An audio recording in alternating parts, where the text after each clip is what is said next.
तो हरि के नाम के बिना जीवन व्यर्थ है। श्वास भी कुछ गिन कर ही मिली है, कुछ समय के लिए मिली है। तो इनका सदुपयोग सबसे बड़ा यही है कि मन कर्म वाणी से भगवान का हो जाना, उनके नाम का सुमिरन कर पाना। यह मानव जीवन की श्रेष्ठता है, उपलब्धता है। और जो इससे रहित हो गया वो कुछ दिन इस संसार में भले ही भोग विलास कर ले, लेकिन अंततः बड़े से बड़े धनवानियों को भी आपने मरते हुए देखा होगा, है कि नहीं? पैसा को बचा पाया? बड़े से बड़े धनी मानियों को भी आपने बीमार होते देखा, सुना।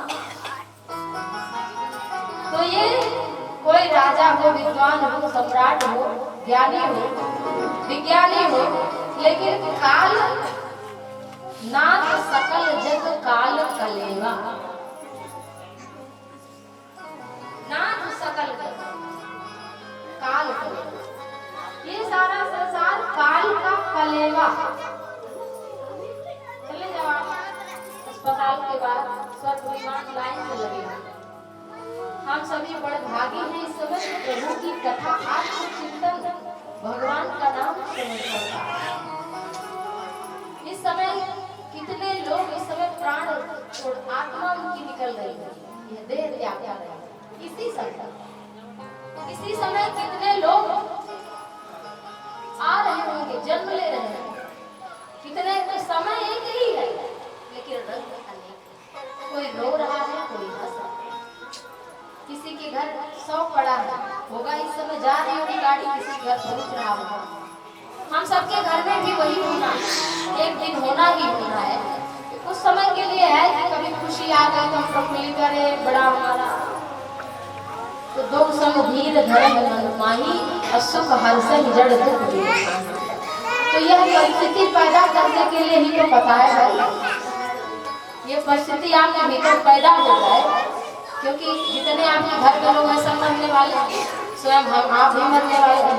तो इन परिस्थितियों के लिए अपने को तैयार करने के लिए ही राम जी की कथा है। ये नहीं कि यहाँ गा बजा लिया, सुन लिया चौपाई और चले गए, फिर उसके बाद नहीं। मन में परम ज्ञान तभी संभव हो है जब आप ये नहीं कि 2 मिनट घंटे बचा के बाद खत्म, जब सतत आप संतत जपत शंभु विनाशी। जब भगवान शिव अविनाशी है, महाकाल है, जिन पर काल का प्रभाव ही नहीं है, जब वो सतत शिव नाम जप कर रहे हैं तो हम आपको पता नहीं कब आकर काल बाण मारते। तो ऐसा नश्वर शरीर पाकर शाश्वत परमात्मा की प्राप्ति करना ही मानव जीवन का उद्देश्य है। और कितना भी ज्ञान वैराग्य किया जाए फिर बेकार है। और विश्वामित्र महामुनि ही ऐसे हैं जो रहते जंगल में है, परम ज्ञानी है, वैराग्यवान है। उनके पास वो ब्रह्मर्षि ऋषि हैं। एक विश्वामित्र ऋषि ही एक ऐसे ऋषि हुए हैं जिन्हें ब्रह्मर्षि का पद प्राप्त हुआ, और कोई ऐसा ऋषि नहीं। ऐसा नहीं कि जैसे बड़े ऋषि नहीं पैदा हुए ना है, लेकिन ब्रह्मर्षि तो केवल विश्वामित्र ऋषि थे। और जो कि क्षत्रिय कुल में पैदा हुए, ब्राह्मण कुल में पैदा भी नहीं हुए थे, वो क्षत्रिय कुल में पैदा हुए। लेकिन उन्होंने अपनी तपस्या इतनी बढ़ाई कि उन्हें उनका जो गोत्र वर्ण था वो ब्रह्मर्षि का था। तो ऐसे विश्वामित्र का अर्थ है जो विश्व का मित्र हो। साधु कौन है? जो विश्व का मित्र हो। हमारे यहाँ यही कहा जाता है कि संपूर्ण संसार प्रभु का, जगत के मालिक है। हमारे यहाँ कहा जाता है, और धर्म में नहीं, एक जाति संप्रदाय के मालिक है। लेकिन हमारे यहाँ ऐसा नहीं, हमारे यहाँ तो कहते हैं जगत के मालिक, संसार के मालिक। तो ये जो भक्ति का पथ है, जो सनातन धर्म है, विश्वामित्र महामुनि। बाकी और कोई भी जैसे पुरुष के लिए है, नारी के लिए तो उसका गोत्र तो विवाह के पश्चात परिवर्तित हो जाता है। लेकिन पुरुष ऐसा है कि मृत्यु के बाद ही उसका गोत्र वर्ण धर्म सब परिवर्तन हो सकता है। लेकिन विश्वामित्र ऐसे ज्ञानी। अच्छा यहाँ देखो बहुत सुंदर, आज विश्वामित्र महामुनि है उन्हें राक्षसों का बड़ा भय है क्योंकि यज्ञ नहीं करने देते। गोस्वामी तुलसीदास जी लिखते हैं, विश्वामित्र महामुनि ज्ञानी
आश्रम में रहते हैं, बड़े ज्ञानी है, पवित्र आश्रम में निवास करते हैं। लेकिन वहाँ जब यज्ञ जब पूजा पाठ करते हैं तो उनको मारीच और सुबाहु करने नहीं देते। निशाचर हमारे भीतर के भी जो निशाचर है ना, वो भगवान की कथा नहीं सुनने देना चाहते, नाम जप नहीं करना, कामना है, लोभ है। तो ये सब कहाँ से भगवान से जुड़ने देते हैं? नहीं तो मन तो वही है ना, जिससे संसार पाते हैं, जिससे भगवान को पा सकते, मन तो वही है, दोनों काम होते हैं। तो विश्वामित्र महामुनि सोचते हैं कि भगवान के बिना निशाचरों का वध नहीं होगा। एक निशाचर हो तो मारीच सुबाहु, हमारे हृदय के भी निशाचरों का वध भगवान की कथा के बिना नहीं होगा। तो मुनि श्रेष्ठ ने विचार किया, क्यों न जाऊं मैं मांग लाऊं भगवान को। एक विरक्त महामुनि को गृहस्थ के यहाँ जाना, बहुत ध्यान से इस बात को समझना, जो लोग विरक्त हैं और जो गृहस्थ हैं। आज एक विरक्त साधु गृहस्थ साधु के घर का रुख कर रहा है।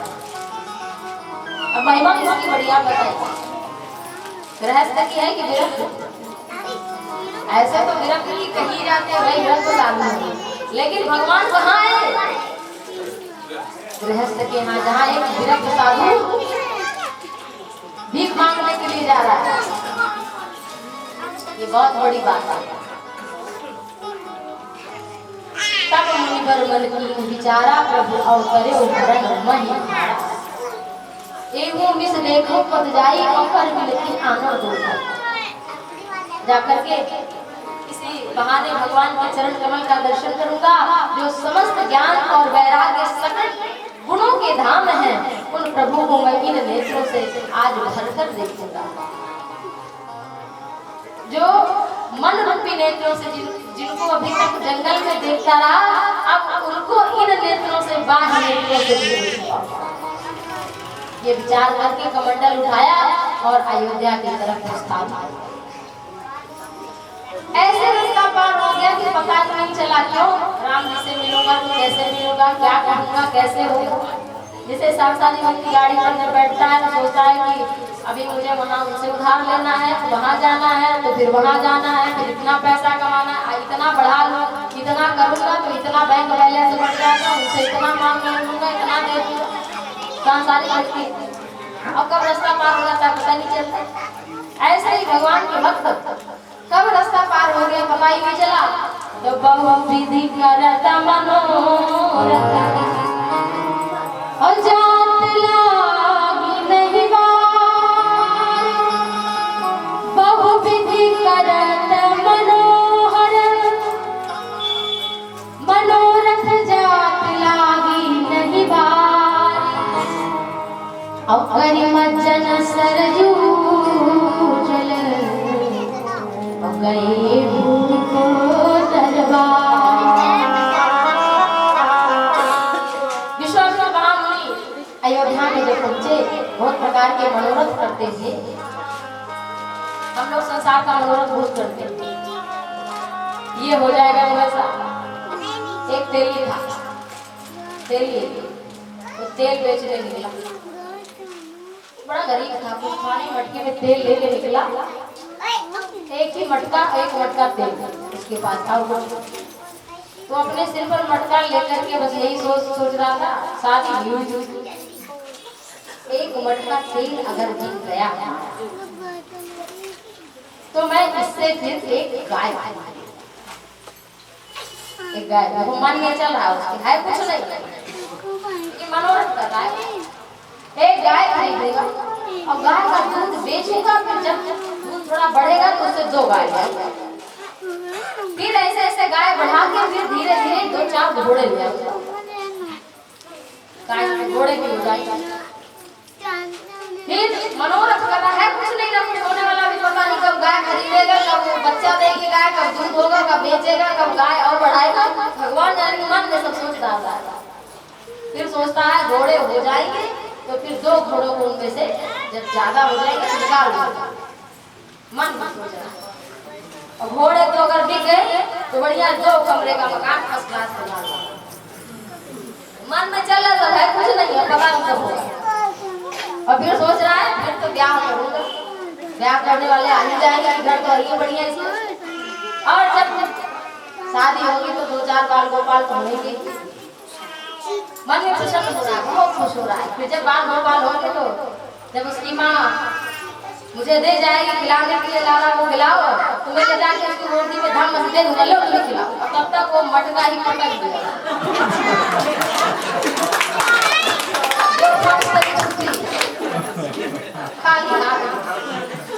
जो था वो भी चला गया। इसलिए वर्तमान में जी भविष्य का इतना लंबा जो था वो भी चला गया। तो बताओ ऐसे मनोरथ करने से क्या? तो सांसारिक मनोरथ चाहे वो भगवान से जुड़ी हुई मनोरथ हो, आप कभी रात में सोचने लगे भगवान की लीला कथा कि कब जन्मे, कब क्या हुआ, कब भाई तो आपको उसी की नींद आ जाएगी, पता ही नहीं चलेगा, क्यों? क्योंकि आप भगवान की लीला कथा का चिंतन करते करते सो जाएंगे, तो कब नींद आ गई पता ही नहीं चलेगा। अभ्यास बना लो कि हनुमान चालीसा सोचने में तो हनुमान चालीसा पढ़ेंगे 11 बार 21 बार जो भी, तो नींद की जो परेशानी है वो समाप्त हो जाएगी। और कब हनुमान चालीसा पूरा नहीं हो पाएगा उससे पहले आपको नींद आ जाएगी। ये अभ्यास की बात है। तो जब पहुंचे उनकी विकृत मनोरथ जात लाग नहीं बात, और करी गर्जन सरयू जब गए भूप बदरवा, जब किसी तीर्थ में जाओ तो स्नान जरूर करो, दरस परस मज्जन अरुपाना हरई पाप का बेरुरा, दरस परस मज्जन अरुपाना हरई पाप, सभी मैया जैसी है, दर्शन कर लो, स्पर्श कर लो, मज्जन माने स्नान कर लो या पान कर लो तो भी कल्याण करती है मां सरयू। तो सरयू की बड़ी महिमा है, हम आपको समय मिलेगा तो थोड़ी कथा इसकी जरूर सुनाऊंगी, कैसे सरयू मां धरती पर आई, कैसे उनका प्राकट्य हुआ, सरयू की बड़ी महिमा सुना ही लेती है, 2 मिनट लगेगा, कल की बात हम जाने हम रहे ना रहे, सांसों का क्या भरोसा है। तो जो सरयू मैया है ये साक्षात ब्रह्मद्रव, ब्रह्मद्रव का आप जानते हैं कि साक्षात ब्रह्म जो है वो जल रूप है। और तो पटरानी है, यमुना मैया की बड़ी महिमा है, लेकिन वो पटरानी है। गंगा मैया कहाँ से निकली? भगवान के चरण कमल में से नहीं, चरण कमल में भी नख से, एक अंगूठे से, अब अंगूठे में नख से भी नहीं, पूरे नख से, नख के अगले भाग से प्रकृति का जल का धोवन, उससे गंगा का इतनी महिमा है। जैसे गंगा की बहुत महिमा है, लेकिन सरयू की महिमा लोग इतना नहीं जानते जितना कि गंगा की महिमा को जानते हैं। तो जो सरयू मैया है, भगवान ब्रह्मा जी पर बहुत तपस्या की, इतनी तपस्या की है कि भगवान श्री हरि श्री राम जी द्रवित हो गए, उनके नेत्रों से जल निकल पड़ा। तो भगवान का जल, भगवान के नेत्रों का जल भगवान ही तो है, क्योंकि चिदानंद है देव तुम्हारी विगत विकार जान अधिकारी, अस्यापि देव बहुसो नत मदनुग्रहाय स्वेच्छामय सनत भूतमय स्वरूपी, निज इच्छा निरमित माया गुण गोपाल।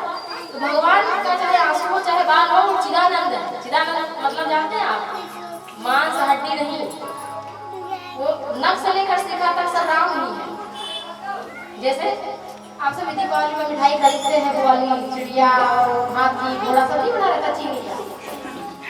अब उसमें बताओ, लोग कहते हैं कि बच्चे जो होते हैं नहीं हम ये वाला लेंगे, उनको एक शेप जो है आकार पसंद आ जाता है, हाथी वाला हो, हाथी की मिठाई। तो लेकिन वो अगर हाथी बना घोड़ा बना तो है, लेकिन मूल में क्या है, चीनी ही तो है। और क्या है, चाहे उसे हाथी कहे तो चाहे घोड़ा कहे, सोने में चाहे कुंडल कहे तो, चाहे बाजूबंद कहे तो, चाहे मोती कहे तो, है तो सोना। तो भगवान के स्वरूप में सब कुछ उनके आंसू भी वही तत्व है जो राम तत्व है। तो द्रवित हो गए, उनकी आंखों से जो जल निकला उसको ब्रह्मा जी ने कमंडल में रखा और उसी से ये सरयू मैया पर हट गई। हरि माता की बड़ी महिमा, अति प्रिय मोहि की हाँ के बाद भगवान राम ने मुक्ति का सरयू की महिमा को, अयोध्या की महिमा को, यहाँ रहने वाले मेरे परम प्रिय। तो उसी सरयू में विश्वामित्र महामुनि ने स्नान किया और ऋषि का स्वागत देखो, वो विरक्त है और गृहस्थ दिखाताम है, लेकिन तो भी अपने को बड़ा नहीं मान रहे। गृहस्थ आदमी तो भी अपने को बड़ा नहीं मान रहा, जबकि भगवान है। भक्ति भले हमारे भीतर लग रही है, लेकिन अगर हमें त्याग रूप दिख रहा है, इसका सम्मान गृहस्थ का करना धर्म है। तो गोस्वामी तुलसीदास जी लिखते हैं बहुत सुंदर पंक्ति, मुनिया सुना जब राजा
जब सुना महाराज दशरथ ने मुनि आगमन सुना, किसी ने आकर बताया विश्वामित्र महामुनि आए हैं, अकेले नहीं गए, मिलन गए उलय वेद मंत्र उच्चारण करे, कहीं से स्वागत कर और करी दंडवत, यानी दंडवत दंड के समान साष्टांग जिसे दंड के भांति धरती पर पड़ गए, कई दंडवत मुनि सम्मान किया और लाकर के बैठाया। कहाँ भैया बहुत ध्यान सुनो, निज आसन बैठारन, अपने आसन पर लाकर बैठाया, यानी कि कहीं और कुर्सी जहाँ पे महाराज जी बैठ गए। महाराज दशरथ यह व्यक्त करते हैं कि महाराज तो आप ही हैं, हम तो केवल ऐसे सेवक। आजकल के लोग कहते हैं भैया महाराज सब आपका दिया हुआ, आपका आशीर्वाद, लेकिन कहीं महाराज जी ये कहे सब हमारा, चलो निकलो। तो लोग हम तो ऐसे ही कह रहे थे, हम थोड़ी, तो लोग कहाँ भाग सकते हैं, तो कहते भैया हम ऊपर से कह रहे थे सब आपका। तो यही बात है, तो ऊपर से हुए, लेकिन राजा दशरथ ऐसे नहीं है, इनके कुल में हरिश्चंद्र भी आए, और जब जब चंद्र आते हैं, हरिश्चंद्र आए थे तो भी विश्वामित्र महामुनि आए थे, और जब रामचंद्र आए हैं तो भी विश्वामित्र महामुनि आए थे।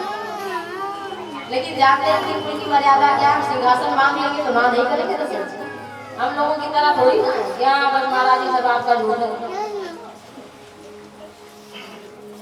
तो अपने आसन पर बैठाया और चरण पखारा, बड़े प्रकार से पूजा की। कहा हे नाथ हमारे समान कोई और धन्य नहीं है। फिर महाराज दशरथ है, चक्रवर्ती सम्राट है, लोग झुकने में शर्म खा जाएंगे, झुकने में, लेकिन वो बैठ करके चरण पखारते, चरण पखार की ही बहुत पूजा की।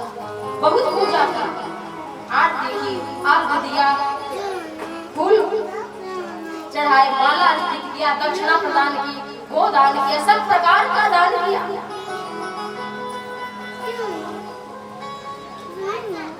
तुलसी पंछी के पिए घटे न सरिता नीर, और दान दिए धन्ना घटे जो सहाय। तो सब प्रकार से दान दिया और फिर भोजन कराया। भोजन करा के फिर अपने पुत्रों को लाके चरणों में डाला। सिंहासन पर विराजमान है, दशरथ जी जमीन में बैठे अपने पुत्रों के साथ। ये शत्रुघ्न है, ये लक्ष्मण है, ये भरत है। और जो राम को देखा, स्वामी तुलसीदास जी कहते हैं अपने को भूल गए कि मैं कौन हूं, देखी राम वैराग्य भूल गया, विश्वामित्र जी का प्रेम प्रकट हो गया और अपलक नेत्रों से देख लिया। मतलब पंखे नहीं, जैसे आदमी होता ना कि जब ये को काम किया ऐसे देखने लगता है आदमी, बड़ी यार ऐसे ही देख रहे हैं पलक नेत्रों से। जब इस तरह से देख रहे हैं तो सोचने लगे दशरथ जी कि पता नहीं क्या कितने ध्यान से देख रहे हैं हमारे राम जी को, कोई नजर न लग जाए, क्या बात है। तो बीच में ये कह दिया कि कहीं कारण आगमन तुम्हारा, राम जी को अपलक नेत्रों से देख रहे हैं। तो फिर ये कि इनका ध्यान हटाना है, तो कहा कि कहीं कारण आगमन तुम्हारा। अब कहा उस करत न लागो पर, आप बताइए किस कारण से आए हैं, आप कहिए तो हमें करने में देर नहीं लगी। तो कहा कि हमें राक्षस लोग बहुत सता रहे हैं, मैं आपसे कुछ मांगने आया। तो दशरथ जी ने कहा कि कुछ भी मांगे, क्या चाहिए आपको। तो कहा अनुज समेत देहु रघुनाथा, और किसी चरगद मैं हूँ सनाथा। अनुज समेत हमें अनुज के साथ में राम को चाहिए। कैसी चीज मांगने वाली चीज है बेटा। अब आप किसी के घर जाओ कर भैया मैं चीज आपसे मांगना चाहते हैं कि आपका बेटा अभी काहे के लिए आतंकवादी से लड़ने के कौन देते हैं, सामान तो आदमी देगा नहीं, बेटा कौन दे देगा। तो कहा अनुज समेत देहु रघुनाथा, ऋषि चरगद में घोर सनाथा। तो कहा कि ये सुनकर के राजा बड़े अप्रसन्न हो गए, निराश हो गए, दुखी हो गए।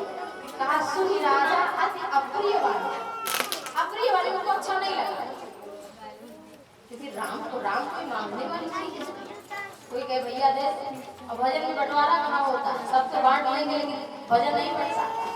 तो कहा सुनी राजा अति अप्रिय वाली हृदय कम मुख दुख कुमला, मुख कुमला के जैसे अचानक कोई पेड़ को गिरा दे तो थोड़ी देर में मुरझाया सा एकदम हो जाता। मतलब जो रंगत दशरथ जी के चेहरे पर दिख रही थी ना अभी आने पर, अरे पूजा पाठ उनका दक्षिणा पता नहीं कहाँ से आ गया,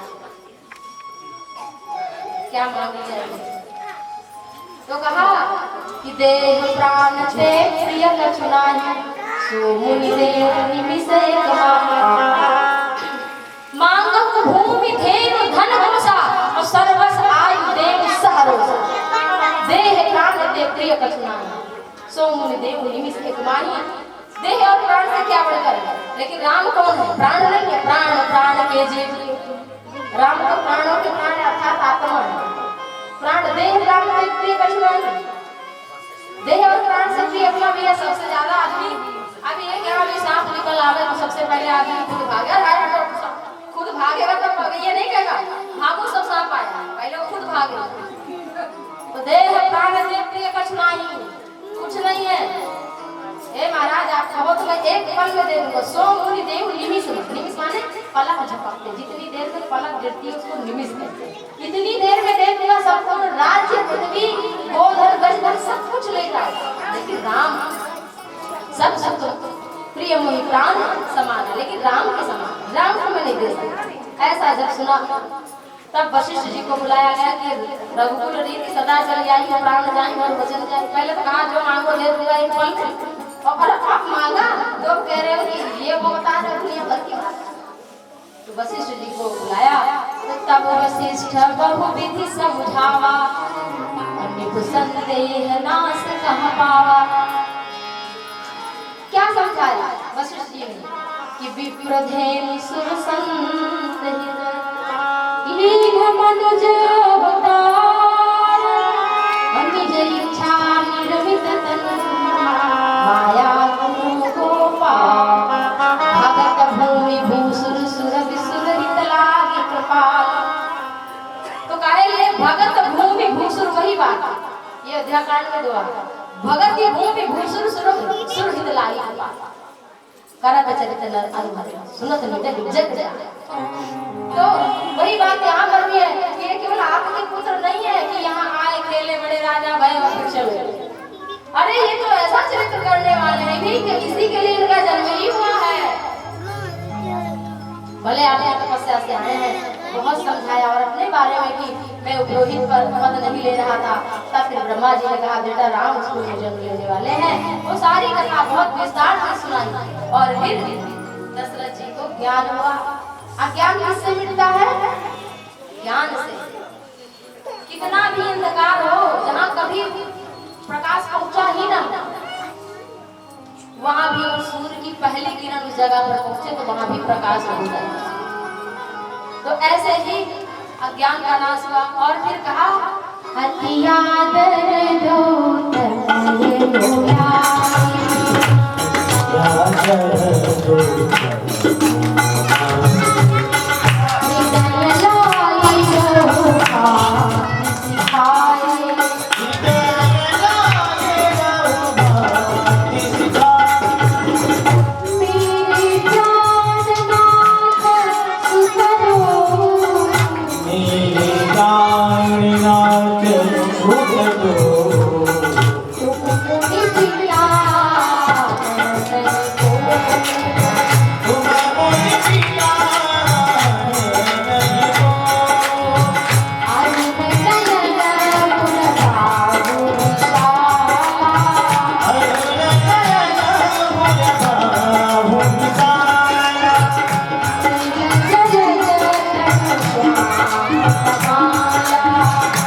अपना राजा की गद्दी पर तो हमने आपको इसलिए बैठाया कि यह ही पद नहीं, सम्राट का पद ही नहीं है, मैं पिता का पद भी आपको देता हूँ। लिखा है कि तुम मुनि पिता आनंद। आज के बाद आप ही राम के पिता हैं, मैं नहीं। आप जिस तरह से चाहे उस तरह से राम जी से आज्ञा पालन कराएं। ये नहीं कि दशरथ जी ने कहा कि मैं मेरे पास बहुत धन है। भाई चक्रवर्ती सम्राट पैदल लेकर कहाँ जाना सोचो, जनकपुर तक जाना है राम जी को पैदल, बड़ी लंबी यात्रा। पंचवटी कहाँ तो आगे का प्रसंग है, लेकिन अभी फिलहाल जनकपुर तक तो राम जी को पहुँचना है। तो एक रथ तो दे ही दे, दशरथ है भाई, एक रथ तो दे ही देते, लेकिन रथ नहीं लिया, ना दिया उन्होंने, इसलिए क्योंकि ये लेके नहीं। और राम के लिए हम अगर रथ लें तो मुनि का अपमान होगा, और मुनि रथ से जाएंगे, इसलिए बेटे पैदल जाएंगे। राजकुमार है, कोमल है, कभी हाथी से नीचे नहीं उतरे, रथ से नीचे नहीं उतरे, जमीन पर पैर नहीं रखा। चक्रवर्ती सम्राट के पुत्र है, लेकिन जिनके बच्चे तपस्या नहीं करेंगे वो अपने बाप और अपने परिवार, अपने समाज का कल्याण कभी कर ही नहीं सकते। इसलिए समाज का कल्याण वही व्यक्ति कर सकता है जिसने स्वयं जीवन को जिया, तभी वो दूसरे का कल्याण। इसलिए श्री राम जी चले हैं, बड़ा सुंदर स्वरूप है प्रभु का, और भगवान जब जा रहे हैं तो अद्भुत स्वरूप का वर्णन किया। लेकिन देखो पिता का पद सौंप दिया, राम जी बड़े बड़े टीले हैं, रास्ते में चढ़ जाते हैं, लक्ष्मण जी चढ़ जाते हैं धनुष मारने को। तो विश्वामित्र कहते हैं राम नीचे उतर आओ, लक्ष्मण नीचे आ जाओ। वो ये जान रहे हैं कि भगवान है, लेकिन फिर पद उन्हें कौन सा मिला है? पिता का। एक दो पद संभालना है, एक भगवान है ये भी जाने, दूसरे पिता है। पिता का पद क्या है कि टीले पर चढ़े, वो टीले से नीचे सावधान। बालक ने जानते नहीं, समझदार नहीं। तो कहते राम नीचे आओ। कहा गुरुदेव सरोवर में कमल बहुत सुंदर खिला है। कहा नहीं बेटा वहाँ नहीं जाना, उसके बड़े बड़े जानवर तालाब में रहते हैं। तो पिता का भी पद मिल गया। और गोस्वामी तुलसीदास जी कहते हैं रास्ते में जा रहे हैं, एक बड़ी ऐसा स्वरूप दिखा, ताड़का नाम की राक्षसी आई। चले जाता मुनि दीन दिखाई, चले जाता मुनि दीन दिखाई, ताड़का क्रोध बढ़ाई,